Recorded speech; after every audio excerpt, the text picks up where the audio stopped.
We have these great big stadiums that we sit and watch something unfold. When you watch a football game as a former football coach, it's not just one play. It's a series of plays, right? Mm-hmm. It's kind of like music, your favorite song. You can't diminish music down to one note. It's the combination of those notes and the tune and what it becomes. Look at every single ancient civilization. The first thing that they do is they build these great monuments, and it is all based on us coming together in unison and doing something.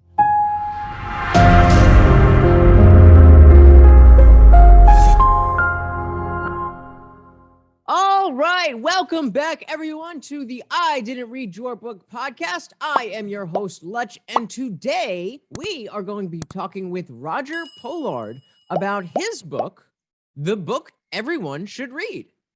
That is quite a statement. So judging by the cover, it says Motivation in You, The Book Everyone Should Read, and a very stock-looking photo that reminds me of a textbook. This reminds me of a psychology textbook. I gotta be honest, that's not the book everyone should read sounds like something that it contains something I would already know. Does that make sense? Like, I feel like I wouldn't need to pick this up. Like, I would maybe want to read this when I was a kid. I don't know. This doesn't. Just the aesthetic is not really getting me. But we got to give it a fair shot. So let's dive right in and read the back of the book. We are living in an age where information can no longer be held captive. The directions we can move in today's world are unlimited. With values and, more importantly, choice, challenge walks in stride, invited or not. It's a party that will always attend. There's a couple typos back here. We call our first 10 amendments the Bill of Rights, but Amendment 0 is the freedom to choose/fail.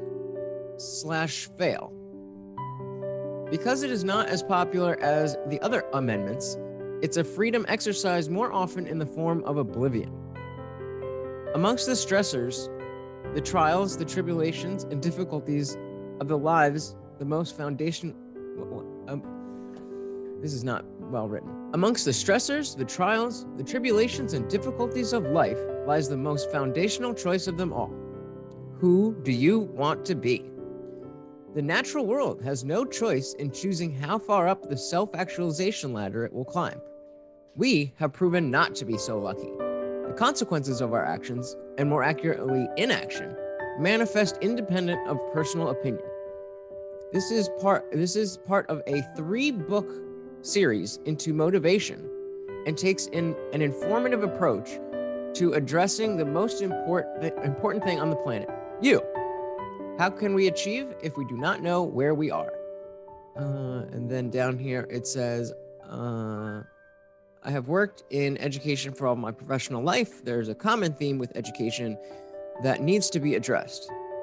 A teacher's talent is meaningless when compared to a student's drive. At what point do we need to guide the future, our children, on an inward journey of self-discovery and understanding? The purpose of education is not merely to learn, but to learn how to learn and to learn how you work. So, a bit vague. I think it's a little that focuses. Yeah, it focuses us a little bit more on finding out who you are and I just again. I wish I was going to get a little bit more of why this book in particular is going to what this book in particular is going to do for me. I'm yet again going into a conversation with the author here, and I don't really know what we're talking about. So I do knowing that he's a professor is good. That's a good place to start. Knowing that he's talking about education, that's a good place to start. As in terms of this podcast. So I do think we are going to have a very interesting conversation. And I really can't wait to see where this goes. So without further ado, let's bring in Roger. All right, and there he is, Roger. Is it Roger Pollard or Pollard? Pollard. Yeah, Pollard. Pollard. Nice. I've had it both ways. I'm terrible with names, so I've gotta ask everybody. So how you doing today? Gotcha. I'm outstanding, man. It's another day, right? Woke up, got a stretch in, got a little bit of a workout and meditation in, and blessed to be alive, blessed to be here. And then thanks for having me, of course, on your show. Not a problem. Not a problem. That's a great outlook to have. So we just got done checking out the cover and reading the back of your book. I'm a little unsure of what really lies inside. It sounds like good stuff. It sounds like you have a unique perspective on things. Right. But I think a lot of people do. And with a name like the book everyone should read, why exactly is it the book everyone should read? Right. I wasn't being modest in that. Right? As an educator, I believe we spend so much time in what we have done, and we as a collective of past eyes, right? We're trying to assimilate the information that has taken place throughout all of history. It doesn't really matter how good or bad an educator you are if the person that you're educating isn't inspired, right? If that person doesn't feel a connection to what you're teaching. And then just to go deeper in that, there are things we know about us as a species, as human beings, that we all share and we all have in common. So the first thing I wanted to do was, and you actually see this in the Bible, not to get religious, but the first thing God does is he names something. In order for something to be real, you have to name it. So are there concepts, are there things about us as human beings that we know? And from that I went, because 100%, I will not be able to, and no one will be able to diminish what the human being is in words, right? Letters are symbols, letters are symbols. We use those symbols to make words. Those words represent ideas. And when we put those words together, we create stories. And those stories captivate us, right? Like, it's why we all watch TV. It's why we listen to music. But even though they're captivating, they are still diminishing what reality is. So, that's point one. Point two is just, I wanted to give because this book is my message to my kids. They're both 7 years old. So I'm a high school teacher, and I think the most important thing that high school kids can go into high school with is an understanding of themselves. So what do we know about ourselves from a sociological standpoint? We're a product of, I say 5, they're about, I think 9 or 10, but they're agents of socialization. It's faith, family, friends, mass media, and education. So just to give you a kind of a descriptor or information about those things. What are the things that make you you because of your family? What are the things that make you you because of your friends? What are the things, so on and so forth on each one of those 5. And then from a psychological standpoint, you have the big 5 personality traits. Those are a combination of conscientiousness, which is really, think of conscientiousness as everything a parent tells a child, right? How hardworking are you? Conscientiousness, agreeableness, neuroticism, how sensitive are you to negative emotion, openness, and extroversion. And so I hey, these are the things that we know about the human species, the human beings. Have an idea, and then also just ask yourself, like, how conscientious am I? How agreeable am I? Hey, I do cleanup on Sundays with my kids. Well, where does that come from? Well, growing up, every Sunday it was clean the whole house day. My mom would just turn on some Whitney Houston or something, and we're a combination of both nature and nurture. And I just wanted to give that deep dive and put that information down on paper. And I named it the book that everybody should read, but my vision and goal was to give my kids something that I can give them. Summer going into ninth grade, this is your summer reading. I don't care what that list is, and if, well, you'll do both, you'll do both. Yeah, I'm I not hear going to ya. totally cut that out, but I've already sold my copies, right? I've sold my 2 copies. My son already, like, on a challenge, read through the first page. I was blown aback, but I was like, no, I'm going to make you sit there and really, pass that book by. And, oh, this is my book. Then I moved into the importance of having a goal and goal setting. One of my things is wish upon a star. I always told my football players, because there are so many choices, especially now. I tell my students right now, you can flip on channel 1 and there will be a dissertation on why you should believe in God, and you'll believe it by the time you flip to channel 2, which will be a dissertation on why you should believe in the devil, and then you'll believe it. And then it'll be channel 3 where why you should believe in nothing, and then you'll believe it. So there's so much, there's a wealth of information.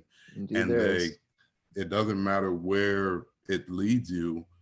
It's a logical, rational, and if you get sucked into it, you'll go. So that's one. And then 2, I tell my students, look, all right, with all that information, that's cool, that's fine, but wish upon a star. And what that means is aim at a star, aim at an ideal, aim at perfection, and you're never going to get perfection. So when you miss, you can land on the moon and still look down at everybody on Earth.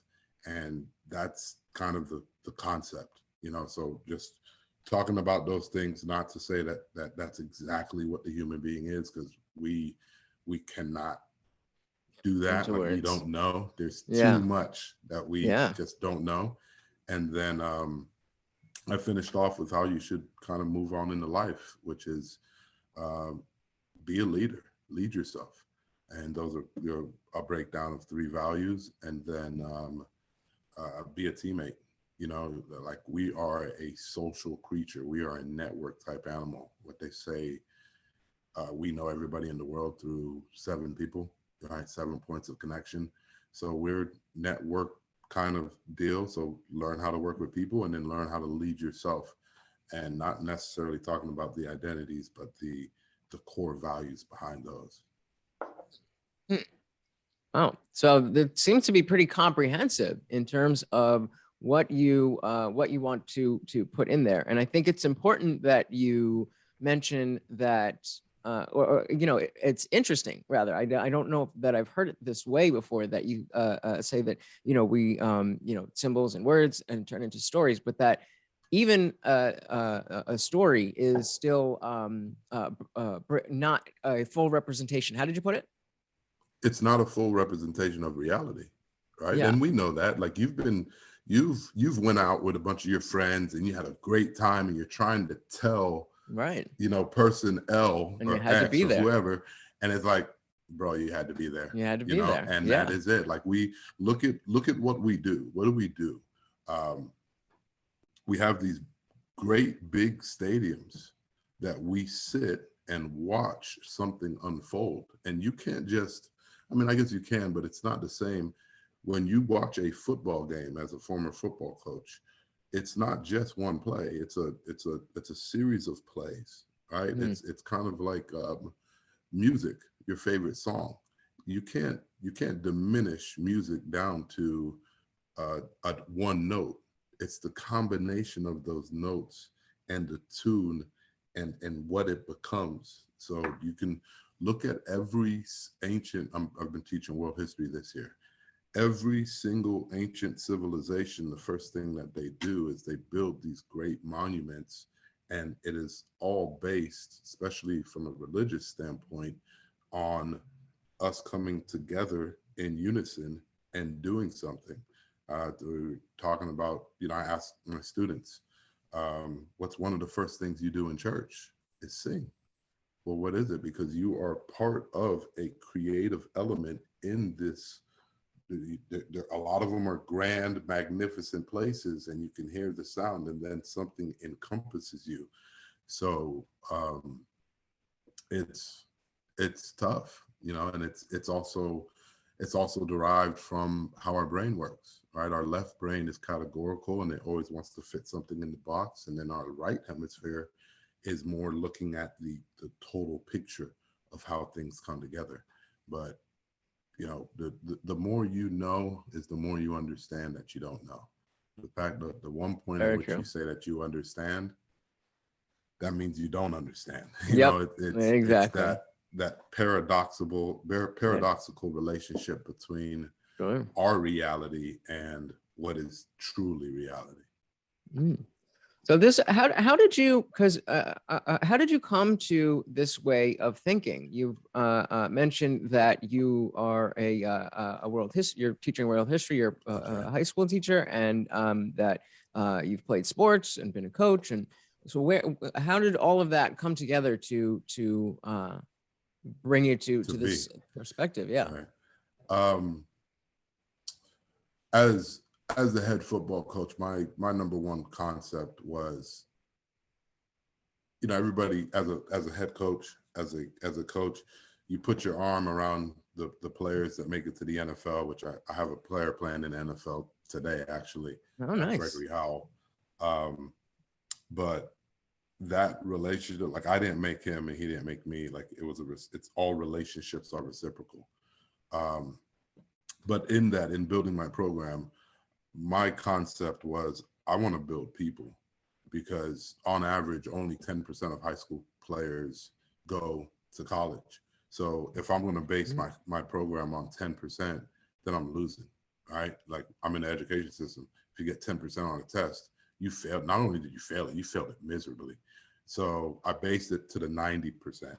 And that the initial concept was, it's not what you're doing, it's with what. It's the energy that you bring forward with whatever thought that you have, right? You have a marriage, right? And the love in that marriage is at a 9 out of 10, but the energy is at a 0. That relationship sucks. If the love at that relationship was a 1, but the energy in that relationship was a 9, you'd rather be in that 9. It's the energy that you bring forward with it. So what constitutes energy? It's your mindset.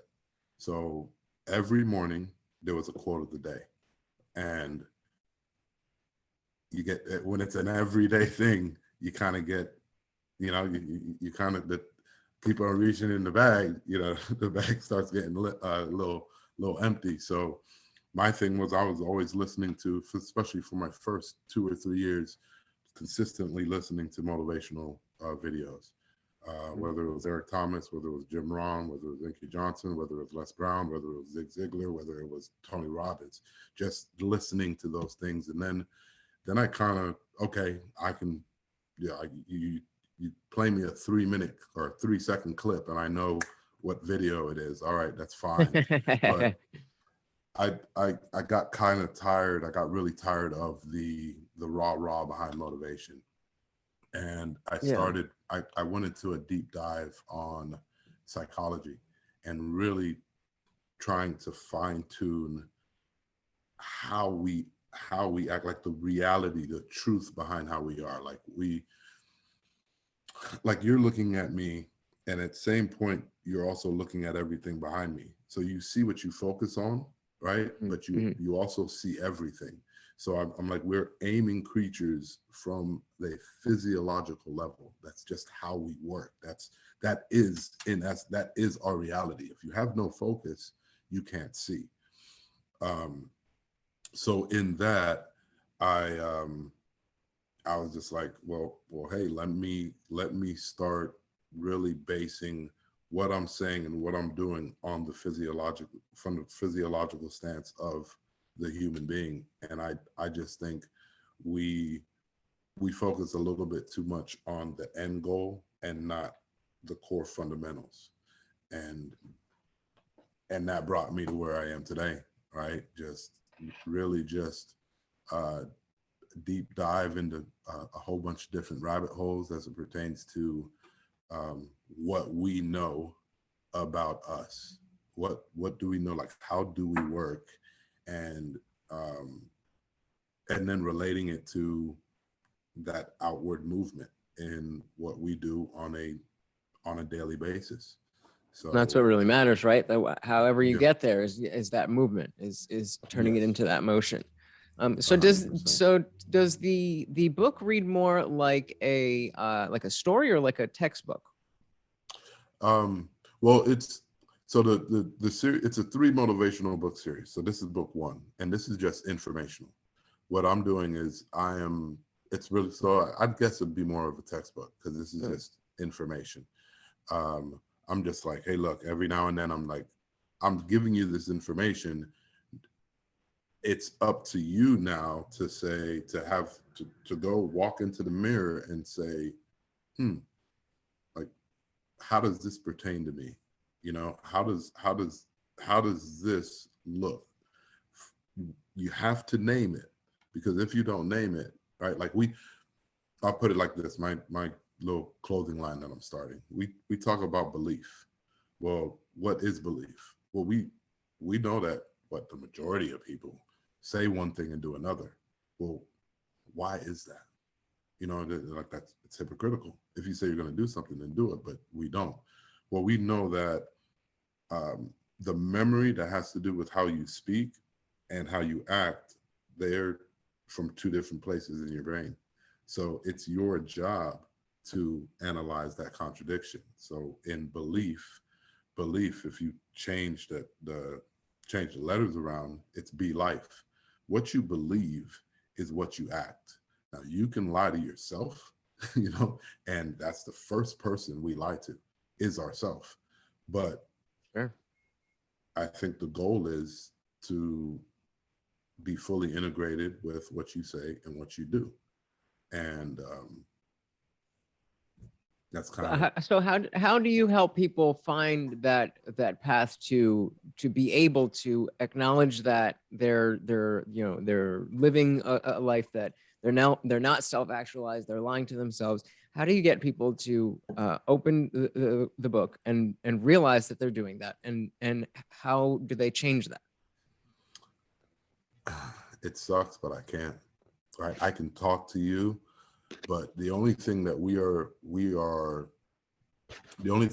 in control in this life of is our thoughts and our actions. So I can label it as the book that everybody wants to read. You can sit here and you can watch me and you can be interested in what I say, but you've got to take on a personal responsibility to be you, right? Like I tell my students all the time, it's essentially your personal responsibility, right? Like if you are satisfied with what you're doing and how everything is going, then that's fine. But nobody is perfect. Like we are all different.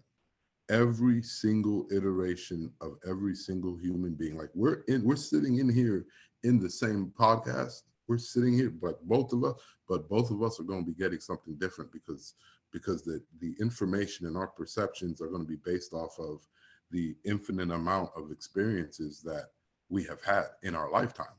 You hear potato, I hear potato, and someone else might hear refrigerator. You know what I'm saying? like everybody is different, and I can't force people, because if we could force people, we wouldn't like, everything would be great. There would be no education system, right? There would be no chance. There would be no differences in what we do. So Right. all I can do is speak, which is, you know, kind of what I'm doing and what I'm starting.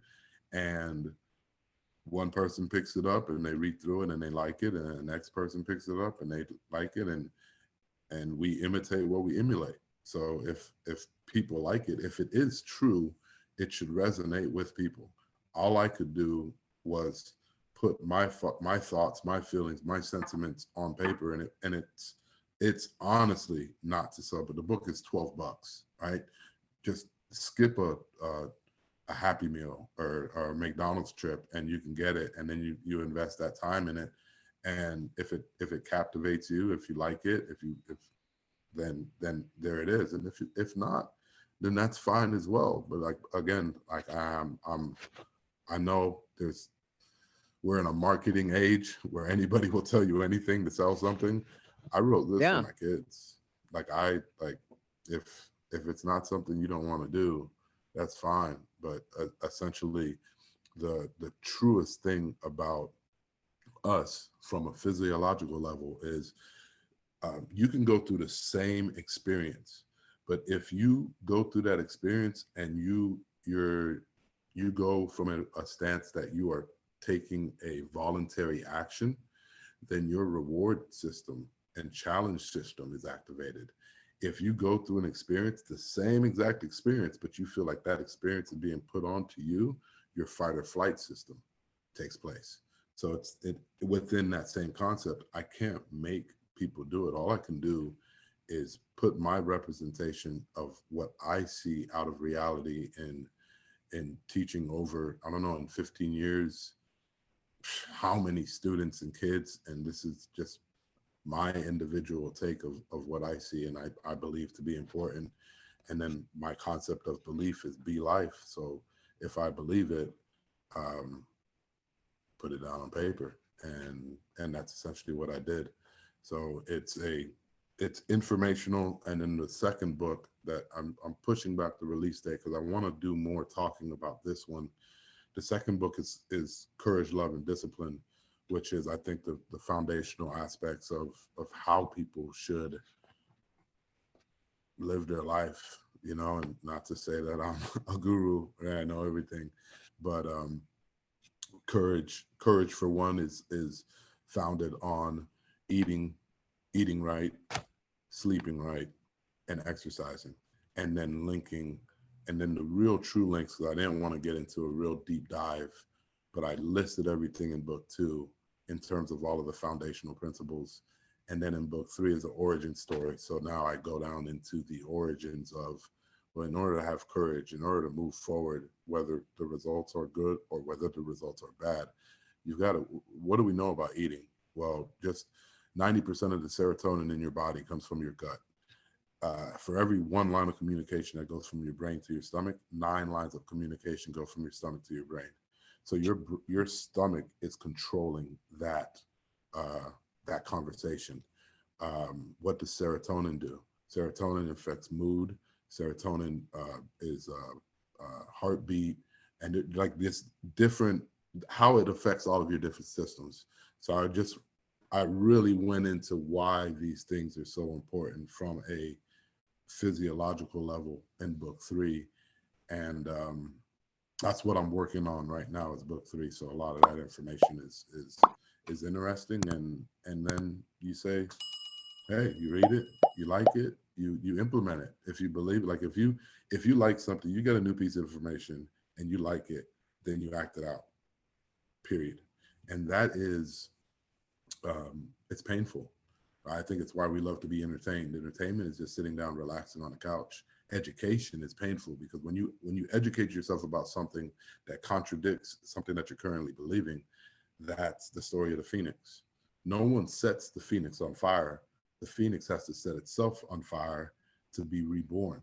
So you have to assimilate that information. If you believe it, you have to act. And if you act it, you have to kill off certain portions of yourself to regrow, and you regrow better for it because you believe it, right? And if you're wrong, then like it's a continual stage. Life is always changing. Life is evolving. I'm here today. I am who I am, but tomorrow, because of the experiences that I've had, that I'm doing, I'm going to be a little bit different, right? Like you're not the person that you were when you were in 5th grade, but are you the same person? No, you're not. You're not going to be the same person you are. The goal is you're not going to be the same person in 10 years. So actively cultivate it in the direction in which you think you can reach your highest potential. Where I tell my students, if I plant an orange tree, that orange tree is going to grow as tall as that orange tree can. And I think we're the only species that doesn't try to actualize our greatest potential. Like, who could you be, right? Like where I am isn't who I could be. Should I, on a daily basis? And why do you think that is? Why do you think that's so prevalent? Laziness, ease. I think our original civilizations did, because of how hard it was. Like our original, the original civilizations started a project that they knew they were going to start, that their great grandsons would finish. So and that was, without challenge, without adversity, excellence withers. So if we're not challenged, look at the amount of ease we have today. I don't even have to. I can sit right here, pick my phone up, and get some food delivered to me. I don't have to do anything. What did we have to do? Like we started yielding the. So sorry to interrupt your podcast experience. I just want to remind you, if you're enjoying what you're watching, please hit the like button and subscribe for more content. And if you really love it, there's some support links in the description. I would love if you could help out the channel. And back to the show. The properties of fire and using fire 1.5 to 2 million years ago. Bruh, what was that life like? Like, have you ever been through a hurricane outside? You know what I'm saying? So I'm outside. that exactly. Like these are people who freaking, if a lion shows up, we're grabbing some sticks or something to go good. Like these are and that is ingrained within us. Good times make weak men, right? 100. It's the cycle of life. It is the cycle 100%. And you can't know what you don't know. So if you don't know pain, then why would you strive? What's the reason for striving for something? And it sounds like this, this isn't necessarily, as you mentioned, there's people marketing that they can do all of this stuff. This doesn't sound like your book and your series is for somebody who is destitute and just completely lost. While it may very well help them, it seems like this is a little bit more geared towards somebody who is ready and driven and just maybe doesn't know where to put that energy. Is that accurate? No, I would not say that, simply because, this is one of the examples. I'll use a football example. When things are ridiculously hectic on the football field, you don't call your trick play, you call your base play, right? You call your day one. So I'd actually say the opposite. For somebody who is in such a chaotic state, you need to go back down to your fundamental, to your fundamentals. And like, we know this with, everybody at some point, like, we're all going to die. Let's, disclaimer, spoiler alert. So we're all going to go through. Yeah. But we, the craziness, like we were talking about luxury, the craziness about how we live today is we live like we're going to die at 30. Right. Like we don't have a lot of forward thinking. And Mansa Musa was the greatest or the richest person to live on Earth. He's richer than Bezos, but he never had a Big Mac, so we're living in the greatest time of time. But either way, I say that to say, when you're going through some type of trauma, and every family is going to go through some type of trauma, you live 1 minute at a time. You get through, like, you go down, you always integrate down to the smallest step. And that's what this book is. These are the core foundational aspects. Well, you're in this horrible place. Well, was it because you had a bad family? And when we talk about family, we can diminish it, or not diminish it, but we can take it all the way down to the immediate family. But then I think we're all a family if we stop looking at the fact that we're different, because we're all different, which means we're all the same. So it just depends on how you look at it. But I didn't have my father in my life, or somebody died at this point, and we went through some, like, name it. And these are the ways in which you can. So it wasn't my friends. What did we say? Show me 5 of your friends, I can tell you what your future is. So now, in reading that, and now being able to, I'm in a terrible plot. Well, like one of my best friends, he's freaking dad of the year. You know, and he's dad of the day every single day. Well, he didn't grow up with his father, so it made it a point for him to be there for his kids. Right? There's positive and negatives in every single situation, but first you have to identify it. So, you know, what was a family like? Did I do what I was supposed to do, or how is that affecting who I am? Friends, who was I hanging around? What type of influences did that lead to? Faith, do I have faith? You know, do I have whatever? And even I tell people, even if you don't believe in a God, then you believe in evolution. So spend some time in nature. I think we spend more time on social media and TV than spending time with what we believe in. And, you know, that's kind of connected into meditation, and the power of meditation as it has to do with focus it is ridiculous. And they're proving it from a CAT scan. 11 hours of meditation, after 11 hours of meditation, not in one day, but after you've reached that point, you can actually see more white matter grow in the brain from CAT scans. Really? From before and after. Wow. What is white matter? White matter is, I call it the Wi-Fi. So it's the ability for neurons to communicate. What was I like in high school? You know, were you going to class? Were you doing what you were supposed to be? And then the big thing is, are you on social media scrolling all the time? And then from a personality factor, like before reading this, I didn't do it, and I'm from the football world, man. You're sensitive, you're soft, you're this, you're that. I'm pretty, you know, I'm sensitive to negative emotions. You know, I'm sensitive to negative stimuli, and now my reaction off of that and how I look at it, internalizing it versus accepting it, acknowledging it, and I know what it is, and hey, you know, go ahead and move on. Now I've also been able to, you know, just looking in and getting all the deep dives from this information. 66 of all information of all conversation throughout history is gossip, you know, and then people who don't like you, if they talk negatively about you, they get a dopamine spike. So there's an incentive to talk bad about people. So you can't blame them, you know what I'm saying? You know, they only hate when you're doing something right. Yeah, 100%. Well, but and you know, it's also a great factor. I tell people, if you don't have any haters, that means you're not doing anything. Because exactly, yeah, your serotonin levels are based on how you compare yourself to people. And if people compare themselves to you and they see, or for whatever reason they think you're above them, they might feel negatively towards you. Right? Yeah. So you know, you go from there. So I mean, I completely agree with everything that you're saying, and I think you're highlighting some really important factors in you know, just becoming you know, like we talking about that self-actualized version of yourself. You know, like the orange tree continuing to grow. But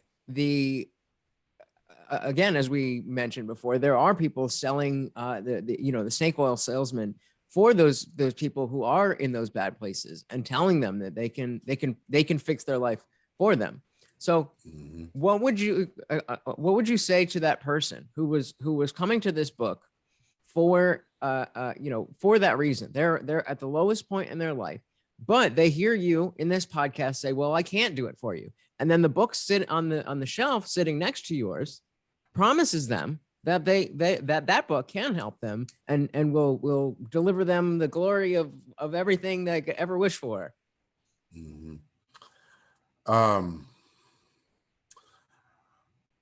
If I had, I mean, it's the reason why we're in the world we're in today. Right? Like I've got in my inbox, I swear, I've got like 25 publishers, and they all, we're going to publish your book, we're going to do this. And the number one question I ask them is, are you working off of royalties, or is this the upfront cost? And they're like, oh no, it's upfront. I'm like, well, no, I'd rather you be off of royalty, because then you have some incentive behind, you know, you really believe in what my product is. You're not just trying to do the money grab. Hey, you know, I have a dream, I guess, because I wrote it, so I believe in it. But I welcome negative criticism, because who's more important, who you are or who you become? What's who you become? And if you're in a really low spot, just make get this thing one thing cleaner, just 1 minute at a time. Take it 1 minute at a time, and then well, what I tell those people, I know I'm not answering the question yet, but I had a thought. No, what I tell take your those time. people is sun's gonna rise tomorrow. It's gonna be a new day tomorrow. You're a totally new person tomorrow. Don't forget about your memory. When you go to sleep, you don't know you're asleep. You don't know where you are. You wake up and you are born anew. You can look at any football game, any basketball game, any hockey game, any sports game, and there is no way that you can deny that there is momentum. Well, what's momentum, right? If anybody was shot a basketball, I shoot a basketball, I miss. I do the same thing, I miss. I do the same thing, I make it. I make 2. And then after I make 4 or 5, I'm on fire. I didn't do anything different. I just got into this thing. What I tell people is the first thing we've got to do is we've got to start momentum in the morning before you turn on the news and then you're watching all of this negativity. You've woken up, you're new. Be deliberate and That's me. Be deliberate and purposeful about 4 or 5 things. And those 4 or 5 things, once you hit them, when you're walking out your door, you're turning on the news, but you've already created momentum. You've already made 5 baskets. I said that I'm going to stretch for 5 minutes. I said that I'm going to meditate for 10 minutes. I said that I'm going to read, I'm reading a book. I read a paragraph each day, but I got it. And then my last step is I end with a cold shower. Right, not the whole thing, Oh yeah, I saw the face. Yo, you want to come in line, and you know what sucks is, the hot water. I'm loving it, and then it's like, ooh, let's go, cold time. But what that does from also a meditation standpoint is your ability to willingly face a challenge that you feel is challenging. Mm-hmm. That is a drive. It's a goal. For the people who are like, why this book and why not that book? I just say it's all a decision, man. It's like, why that star and not that star? That's just totally up to you. What I do say is, like, if that star worked, you read it and it worked, then all right, go ahead and do it. But if it doesn't work, again, it's about who you become. Maybe you don't read it now. Maybe you heard this, but you didn't really and you read something else. You picked something else up. I'm saying eventually, if it works, then great, then you're good. But if it doesn't work, at some point down the path, I say pick this one up. How can it hurt? Again, skip a meal at McDonald's and get this one. It'll make you a little bit healthier for it. And there's something in there that'll help you. And there's something in every book that will help you. That's a good point, whatever works for you, and don't only read my book, read different things. And what you'll see and what I heard and listening to all of the different motivational speakers, there's a common trend, because again, it's a representation of reality. It isn't reality, but in different people's perspectives of something, if you keep on listening to the different things, you're going to start to see common trends. And in those common trends is truth, right? Like, what we're moving from is what's true towards what's truth. Truth is universal. We don't know what it is. It's just true. It's a fact of this time, right? At one point, it was true that people's intelligence levels were correlated with the color of their skin, right? It was true that the world was the center of the earth. It was true. It wasn't truth. It was true. So our battle, right? And we like to, we're all in this together, right? We're on a floating rock, floating around another massive rock, out in the middle of nowhere. We just in nothingness. You just wake up and like, oh, You know, you're complaining about your son. We don't know. There's a lot of stuff that we don't know, but in understanding that we don't know, continually gain information and then be life. What you believe, act it out, live it, and if you don't like something, change it up a little bit. But this is it is a continual journey. It's why the second book is based off of virtues, because it is a everyday commitment. It isn't it's not a diet. It's not I read this. Nah. Does it suck? Yeah. But guess what? Doesn't matter if you go half in, you're always all in, because whether you know it or not, your hourglass right here, whether you look at it or not, that sand is draining down. So you're all in. You're all in on today. Can you talk a little bit more about what the second book offers? Like you said, it was about virtues. What exactly do you mean by that? Yeah, well, in trying to represent every action, right? If you look at how we act is it is always at the consequence of something, and there are so many different things. So what are the foundational aspects behind how you act? So I looked at future, past, and present. So I said, in going into the future, you have to have courage, because you have no idea, what tomorrow brings. And what I said, my definition of courage is the willingness to move forward, knowing that there are good and bad, right? There's always a dichotomy with everything. There is no light without shadow. There is no good without bad. In the present is love. Love for me is the willingness to sacrifice who you are right now for who you can be, right? Your willingness to, you know what, I really want McDonald's right now, but I'm gonna go work out. Like this, not always just being just always wanting to take all in me, now, I want, from a sacrificial standpoint. And then from the past, through experience, discipline. What is discipline? Again, this is my definition. Discipline is doing the things you shouldn't, or doing the things you should, and not doing the things you shouldn't. Right. Right. And then as you continually move, you get more information. Discipline changes, love changes, and courage changes.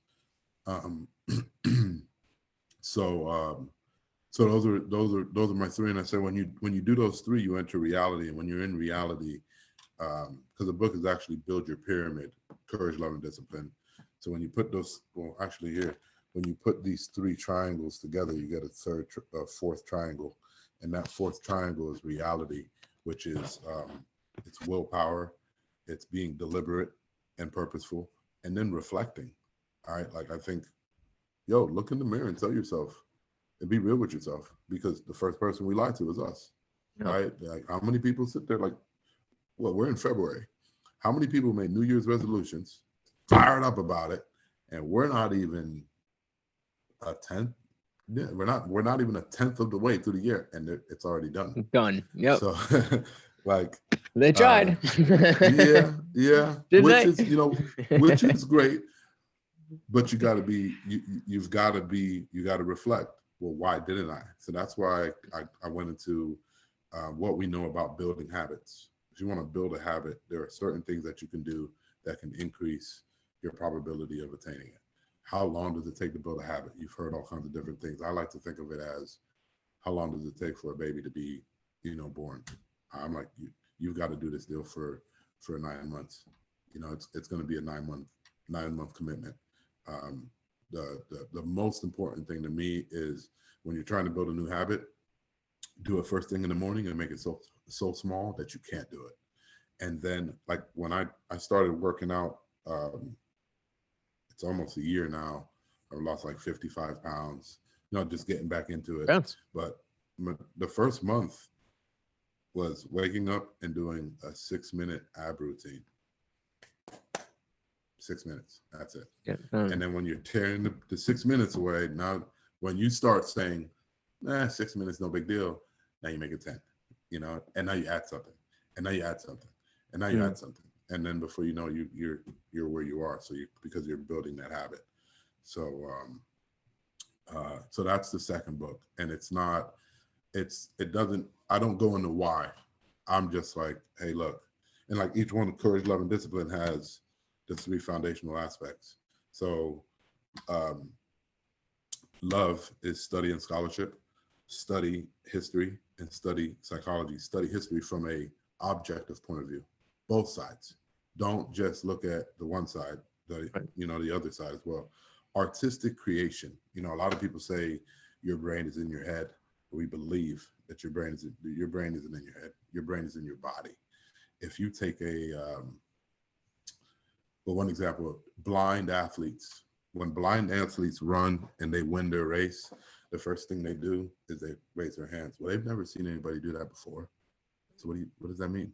They did research, which is just standing like this changes your, I'm not 100%, I'm not drawing a blank, but I'm not sure. Mentality, the dopamine, because these are all measurable things. You mean it changes your physiology? It changes the amount of dopamine that you have in your system, and increase in testosterone by 15% just by standing like that. Right? You know, breathing through your nose activates your parasympathetic nervous system, which calms you down, where breathing through your mouth activates your sympathetic nervous system. So it's getting more, calming yourself down, getting more into a relaxed state, which I like playing around with it in my meditation. I have a heartbeat of 83% and seeing it slowly climb just by controlling my breathing more through your stomach and not through your chest, because more of your lungs are in your like on the lower half of your body, in your diaphragm. Yes. Artistic creation. And then, the meditation part was spiritual connection, where connect with, like, how much time have you spent on the earth, on ground, right? Listening to grounding and some of those concepts. But again, I don't want to get into necessarily belief through faith. I try and connect everything to, this is what it says, right? Like 15 minutes of exercise increases the BDNF in your body. BDNF is body differential neurotropic factor. And what that does is it damages brain cells. It repairs damaged brain cells. Right? Oh, okay. I was like, wait a minute. No, that's drugs. It repairs damaged brain cells, and for healthy brain cells, it acts like a protective coat. We can measure the amount of BDNF in someone's system after 15 minutes of exercise. 15 minutes a day. So that's that.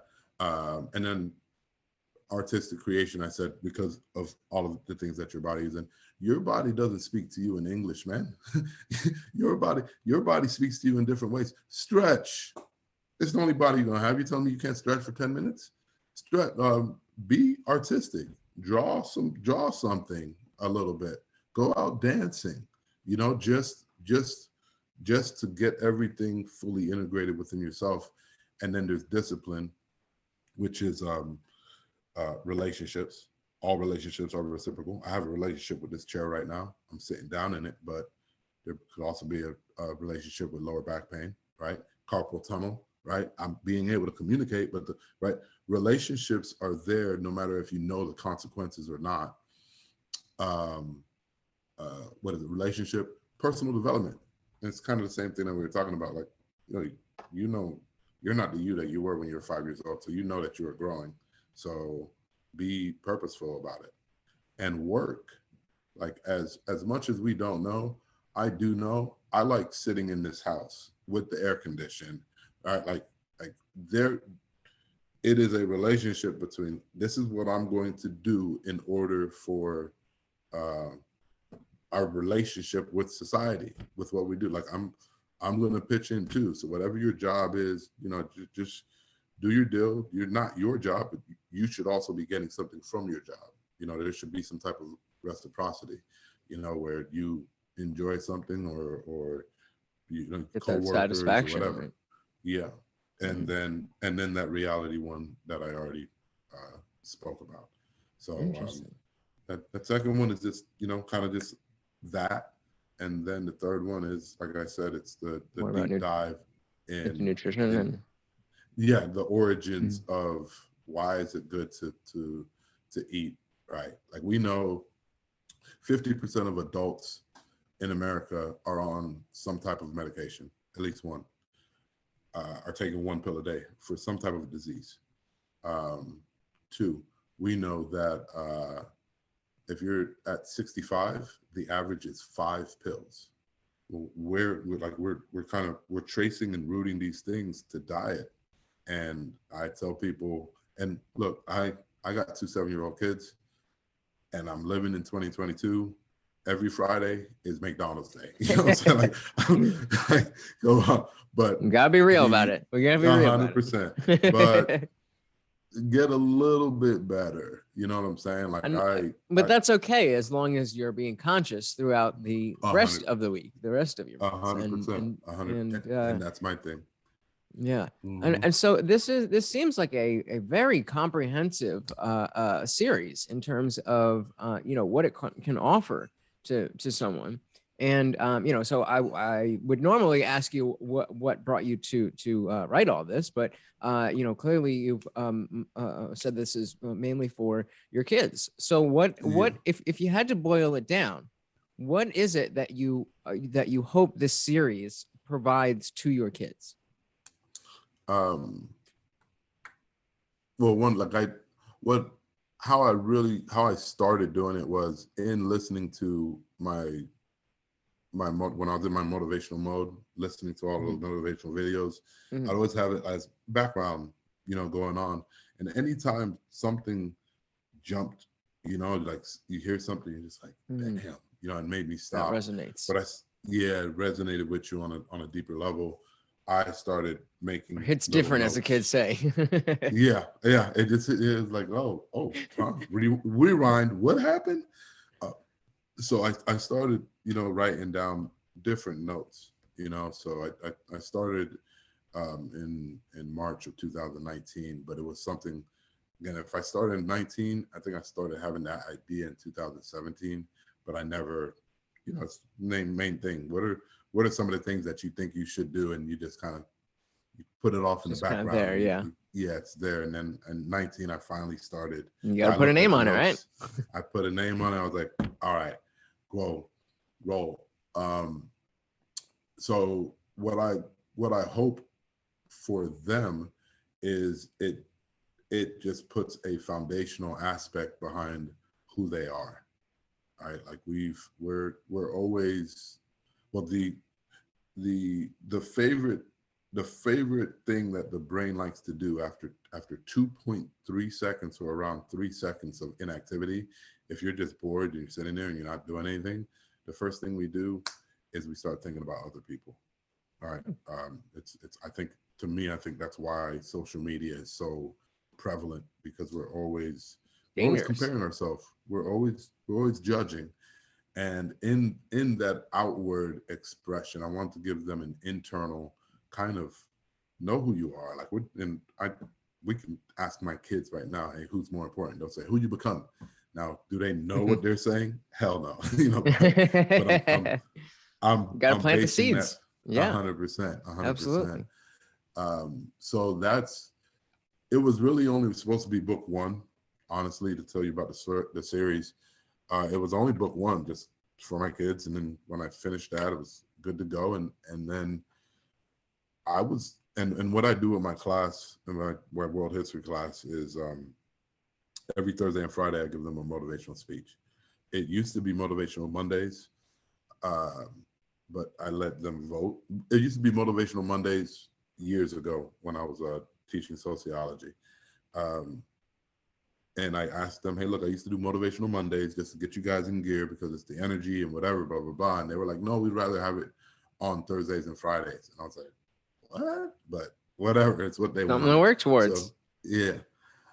So every Thursday and Friday for like the first 2 or 3 weeks, just giving them their talks. And then I was driving into work, and Courage, Love, and Discipline just jumped.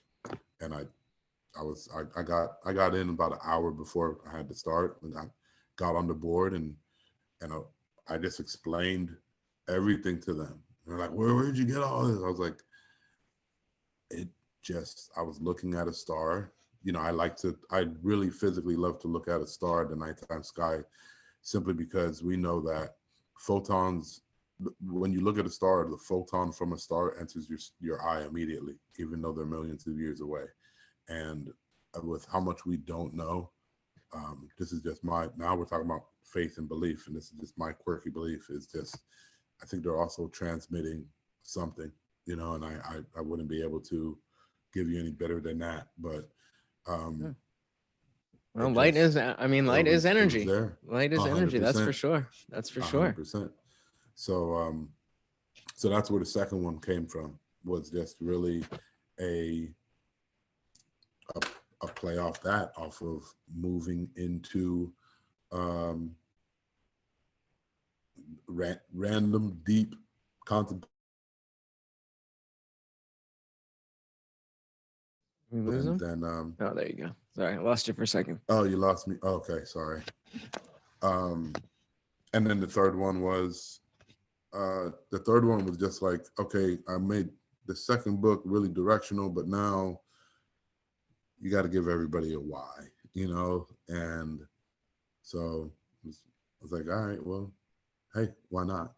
So, you know, what I've been kind of doing is, you know, building a website. It's motiveandmotivation.com. And I'm like, kind of like this, the idea about this podcast, I have different videos that kind of, like, you pick up a book and you have no idea what it's on. You know, it's like, am I picking it because of the cover? You know, so I got videos on there that little 5-minute quirks about, hey, look, this is what the book is about. You know, just this kind of the rundown that I kind of gave you on each one of them.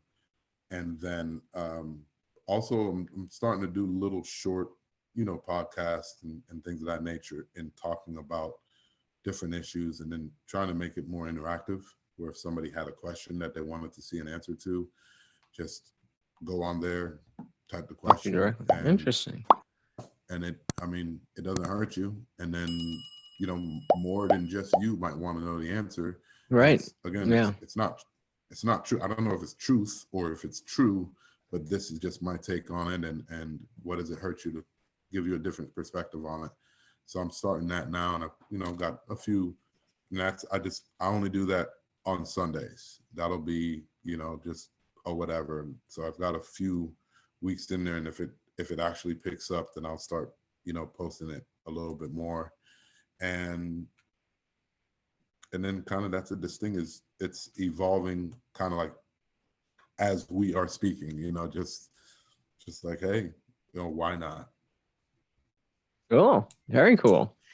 So, I mean, yeah, we've been going for about an hour now. I don't want to take up too much of your time, but I think this is all really, really cool. And I think your kids are really lucky for you spending so much time putting this together for them. And even if it didn't necessarily start out as something specifically for them, you know, by taking care of yourself and putting yourself in that position, you were doing just as much in that way to set up what you could for them.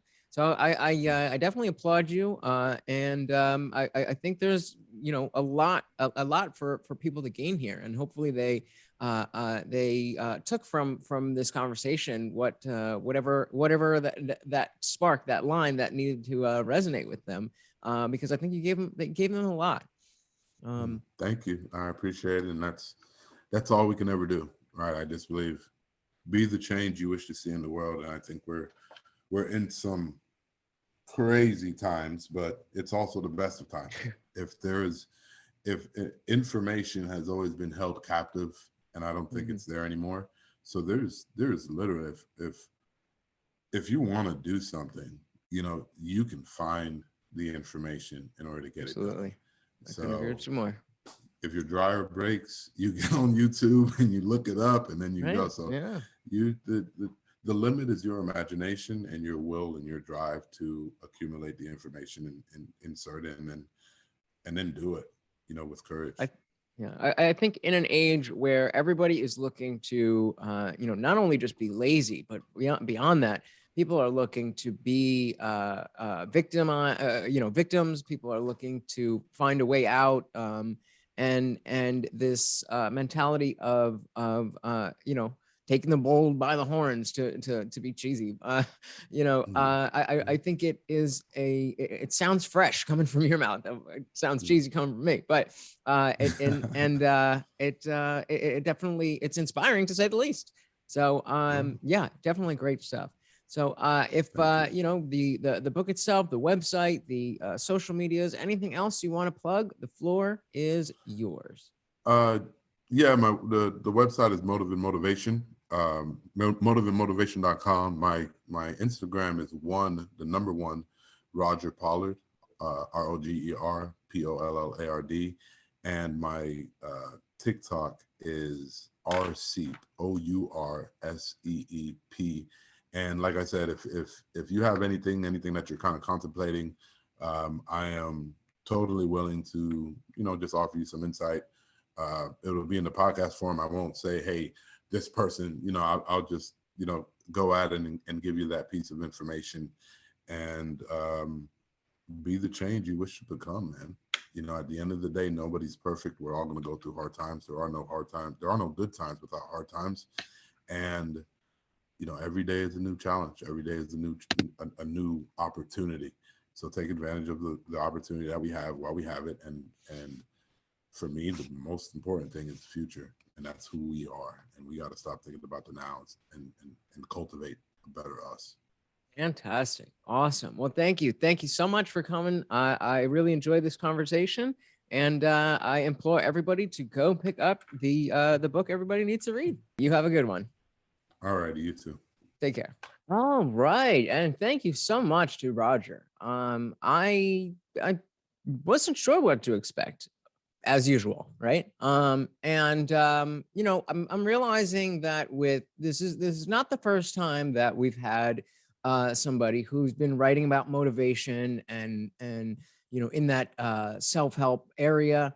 And it's got to be very difficult to try to take something that is very individualized. There's no prescription for how to live the perfect life or how to fix your problems or anything like that. And so what's in these books, whether it was this one or any of the others that we've done before, or I'm sure we'll be doing more in the future. I think Roger said something important about how he said, don't just read his book and read,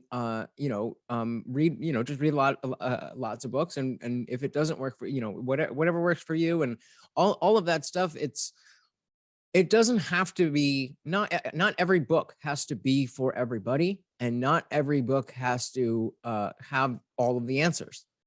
And I maybe just because I'm trying to get a better understanding of what I'm walking into as far as the conversation. I'm looking for more from the back of the book than somebody who would be reading it just to read it. Because I often will talk about, to the author, I'll ask them, what about you in some respect or another, why is your book better or more appropriate or something else than the book next to it on the shelf? And I'm starting to wonder if that is even really a fair question. Because first of all, how the hell do they know what's in the other book? And I don't think that they necessarily will. They necessarily claim to, again, have all the answers. So I'm going to rethink that question. At least when it comes to self-help. I do think there is some level of I say I want to rethink it, and not that I'm going to get rid of it, because there is a certain level of opportunity cost. You know, if I'm going to read one book, that is just time that I am not reading another book that might help me more, or watching a video, or listening to a podcast, or whatever it is. If I'm reading your book, that's time that is spent doing something that, especially if I have the explicit goal of, fixing my life, I would like not to waste that time. So I don't know that I want to throw that question away, but I would like to sit on it and amend it for this idea that nobody's proposing to have all of the answers or to be able to fix everybody's life. It's more of people who have spent time fixing their own life and extrapolating that to things that are going to be relatable. And so that may not be better than what for you, than what's next to it on the shelf. But that isn't, anything negative about any given book. So it's it's also difficult to understand, how each book is going to relate to, how each person, rather, how each author is going to relate to you. And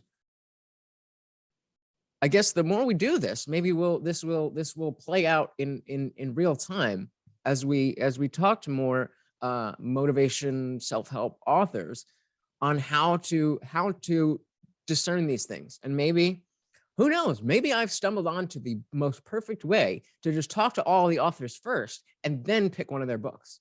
Who knows? Aside from that, I do think it's honorable that that Roger has this mentality of, taking, like I said, taking accountability and for your own life, and where there's a will, there's a way. That's not to say that shit doesn't happen. That's not to say that we don't have obstacles in our life. That is to say, because there are obstacles in life, we have to overcome. And I think that is a much more useful mindset than a victimhood mindset and a oppressed mindset, even if those kinds of things ring true to some extent or another. That's not really what we're talking about in this podcast, but whether regardless of how true it is or isn't, it doesn't help you. It doesn't help you to change anything. I was in a live stream last night for the UFC 272 fight card, and it got pretty heated. I was speaking with I was on a platform with a Black host, and we talk about politics and stuff while the fights are going on, and we got into a conversation about the Black experience. And I was asking questions. I wasn't taking any kind of position about racism or anything like that. And he was getting very upset, and I wasn't understanding why he was getting upset. And he said something to me that did ring true, that the fact that I didn't understand why he was upset is what was upsetting. And while I understand that, I've experienced the same things, and it didn't hit me the same way. And so, is that something that to deal with specifically with that topic? Maybe. I don't know. I'm not in those shoes to be able to tell. Or is it a symptom of a mindset that has somebody feeling down and defeated? And I don't know. I don't have those answers. But I do have those questions. So I will leave you with those questions to sit and ponder until we are back again. So I want to extend a special thank you once again to Roger Pollard, for Roger Pollard for coming on the show. And you know, the book everyone should read is aptly named, according to him. So definitely go and check that out. He says the next installment should be out later this year. So we will potentially be talking to him again. All of his socials and stuff, you know, will be linked below. And you also know about my good stuff. Don't forget that aside from the podcast, I've got a lot of other stuff going on the channel. There's playlists to check other stuff out. I'm doing IDRYB lives. I'm going live on other people's channels. So make sure you are subscribed and you ring the bell so that you are aware of all that stuff. Make sure you follow me on social media so you see whatever doesn't get directly posted to you. Sometimes the notifications over here can be kind of whack. And of course, you know, I got to mention those support links. If you can hit me up in those support links, I'd really appreciate it. But if not, again, it is free to like and subscribe. And even if you don't want to do that, I really wish you would. But even if you just want to sit at home and think about how great I am and how awesome this podcast is, that is also okay. You can do that. And I will see you next Wednesday with another episode of I Didn't Read Your Book. Peace.